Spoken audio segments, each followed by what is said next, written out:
जय श्री गणेश दोस्तों। हमारी आज की कहानी का नाम है छाँव। कहानी अच्छी लगे तो प्लीज चैनल को सब्सक्राइब कर लीजिएगा। अब शुरू करते हैं कहानी। सुनो बहू, इतने सालों से खूब संभाली इस गृहस्थी को अब मेरे बस की बात नहीं।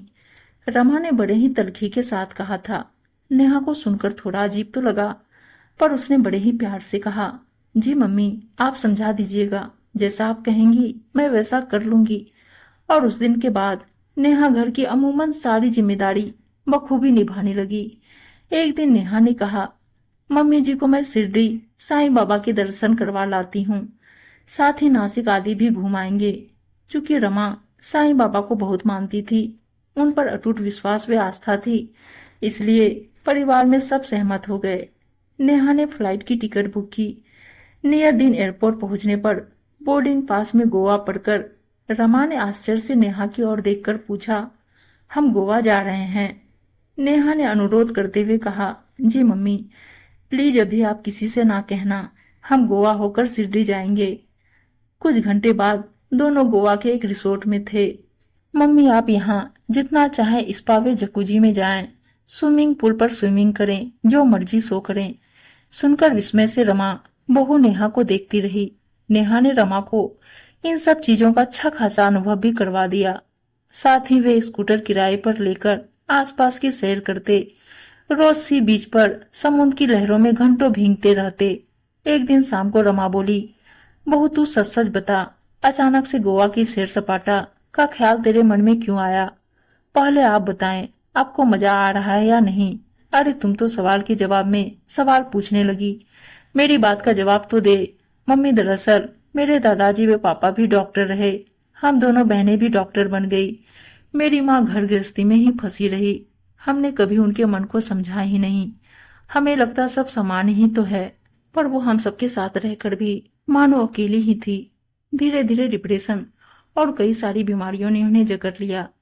उनके इस दुनिया से चले जाने के बाद उनकी लिखी डायरी मुझे मिली, जिसमें उन्होंने अपने मन की व्यथा लिख रखी थी। पढ़कर मेरा मन बहुत आहत हुआ। हमने अपनी माँ को सच में अकेला सा कर दिया था।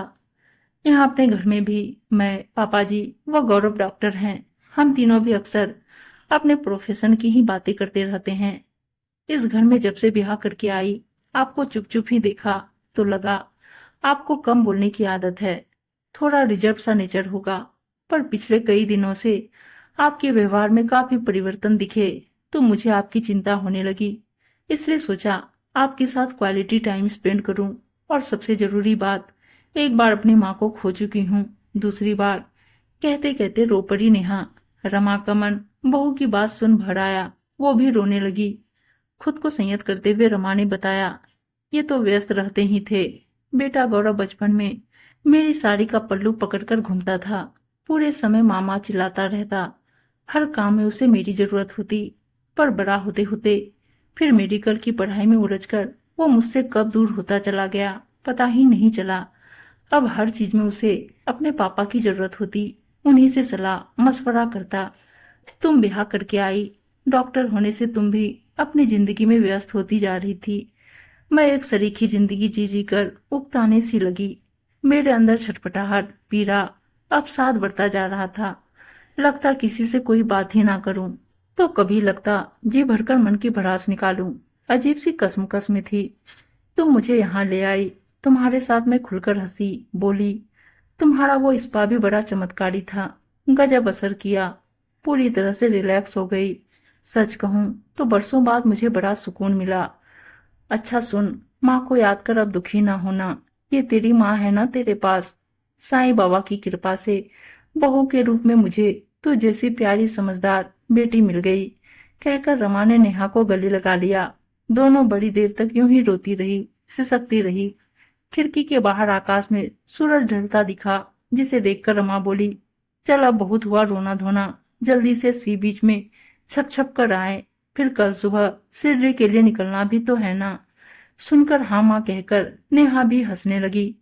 उम्मीद है दोस्तों कहानी अच्छी लगी होगी, और अच्छी अच्छी कहानियां सुनने के लिए चैनल को सब्सक्राइब और वीडियो को लाइक शेयर जरूर कर दीजिएगा। धन्यवाद दोस्तों।